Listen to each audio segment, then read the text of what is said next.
Development of the story The Beloved Charioteer by Shashi Deshpande. Introduction.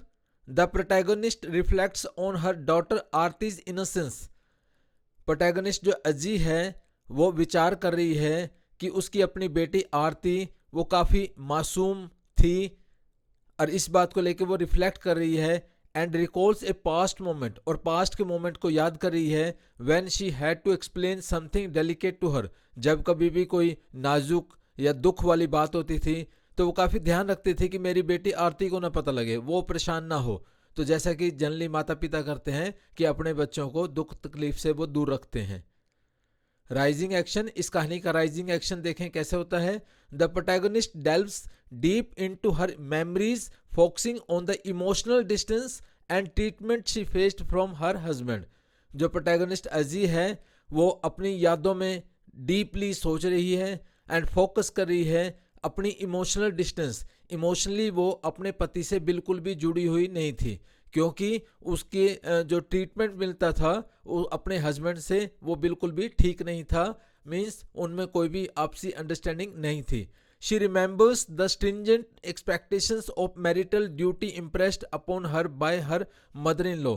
इतना ही नहीं, उसके पति के अलावा उसकी मदर इन लॉ जो थी, सास जो थी, जो ये शादीशुदा जीवन में एक लेडी से या पत्नी से जो एक्सपेक्ट किया जाता है कि वो सिर्फ अपने पति की सेवा करे चाहे वो कैसा भी है, तो इस तरीके की एक्सपेक्टेशंस सोसाइटी की हैं जो उसकी मदर इन लॉ की तरफ से उसके ऊपर इम्पोज की जाती हैं। तो इस तरीके से राइजिंग एक्शन है स्टोरी का जिसमें अजी जो है पूरा प्रेशर महसूस करती है अपने हस्बैंड की तरफ से और mother in law means society की तरफ से भी।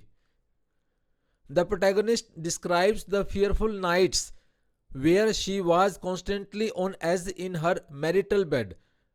अब प्रोटैगनिस्ट बता रही है भी किस तरीके से उसकी रातें डर से भरी होती थी क्योंकि हमेशा मैरिटल बेड मतलब अपने बेडरूम में अपने हस्बैंड के साथ जब वो होती थी तब भी afraid to disturb her husband, वो हिम्मत नहीं कर सकती थी अपने हस्बैंड को डिस्टर्ब करने की। And following his every command without hesitation, जैसा जो वो चाहता था वैसे ही इसे करना होता था, इसकी उसमें कोई इच्छा नहीं होती थी।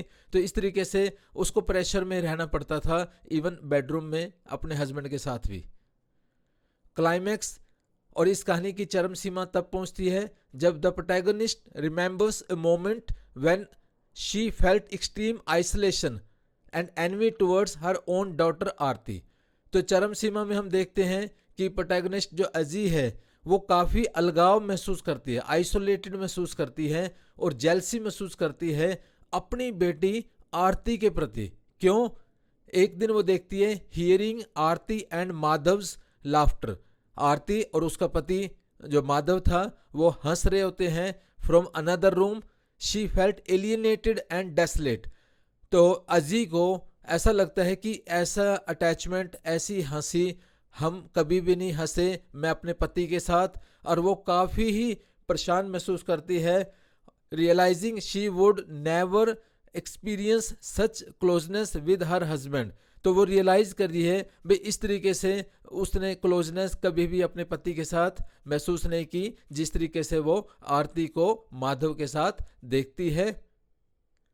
Upon her husband's death rather than feeling grief, जैसे अजी के अपने हस्बैंड की डेथ होती है दुख होने के बजाय उसे काफ़ी रिलीफ मिलता है। She feels a sense of freedom, उसे आज़ादी महसूस होती है। Comparing it to the end of a school day, और इसकी तुलना एक ऐसे की गई है जैसे बच्चे की सारी छुट्टी होती है स्कूल में और उसे आज़ादी महसूस होती है। ठीक इसी तरीके से अजी के हस्बैंड की डेथ के बाद अजी को भी पूरी आज़ादी महसूस होती है। Following action, the protagonist emotional outpouring impacts Aarti deeply. जैसे प्रोटैगनिस्ट अजी ने अपने सारे इमोशंस व्यक्त किए आरती के सामने, अपने दुखों का रोना रोया, तो उसके बाद Aarti observes her mother with a new perspective. Aarti जो है अपनी मदर को एक नए दृष्टिकोण से देखने लगती है। Seeing the pain and strength she had never acknowledged before, और जो जिस तरीके का दुख या जिस तरीके की एक अलग से शक्ति वो जो महसूस करती है ऐसी उसने कभी पहले नहीं महसूस की थी। Conclusion, Aarti abruptly leaves the room after the revelations. जैसे अजी उसे सारी बातें बताती है अपने पास्ट की, दुखों की, तो उसके बाद आरती एकदम कमरा छोड़ के चली जाती है। In the midst of this emotional turmoil, अब वो भी इमोशनली काफ़ी परेशान थी और इधर अजी भी जिसने अपने सारे दुख व्यक्त किए उसको। द प्रोटैगनिस्ट हियर्स प्रीति जो इनकी दोती थी, तो वो उसकी आवाज़ को सुनती है और younger family member calling out for her, जो उसे बुलाती है, तो इससे थोड़ा सा डाइवर्शन आता है इनके इमोशंस में। The story ends with the protagonist affirmative response to Preeti. जो प्रोटैगनिस्ट अजी है उसको जैसे प्रीति बुलाती है तो उसको काफ़ी सकारात्मक तरीके से लेती है अजी। Echoing her earlier reflections on freedom, जैसे पहले ही वो सोच रही थी कि फ्रीडम नहीं थी मेरे पास जीवन में, तो ऐसा लगता है कि अब ये फ्रीडम वाली जीवन में जीऊँ। And signalling a new phase in her life, और ऐसा सिग्नल देती है कि वो एक नया फेज नए स्टाइल में, नए अंदाज में प्रीति के संग नए ढंग से वो जीवन को जिएगी। थ्रू दिस स्टोरी, इस कहानी के माध्यम से Deshpande addresses generational gaps. Generational gap को मतलब जो पीढ़ी का अलग अलग जनरेशन में अलग अलग सोच होती है, तो उसको एड्रेस करती है शशि देश पांडे जो कि राइटर है। The weight of marital expectations, किस तरीके से शादीशुदा जीवन में बहुत सारी उम्मीदें होती हैं तो वो एक अपने आप में बोझ बन जाती हैं। And the emotional toll it can take on individuals, और इंडिविजुअली हमें काफ़ी परेशान होना पड़ता है क्योंकि जब हमारे इमोशंस को कोई नहीं समझता। She also throws light on the internal conflicts, तो ये भी एक कोशिश करती है कि हमारे अंदर जिस तरीके से टकराव, संघर्ष, क्लेश चल रहा होता है, हमारे इमोशंस होते हैं, मैनी वीमेन फेस, जिसे काफ़ी लेडीज को फेस करना पड़ता है। Navigating their roles as wives, mothers and individuals, जैसे उसे कई प्रकार के रोल्स निभाने होते हैं, पत्नी के रूप में, माँ के रूप में, और अपनी एक व्यक्तिगत पर्सनैलिटी के रूप में। तो इन सारी चीज़ों के ऊपर प्रकाश डाला है शशि देश पांडे ने। Thank you.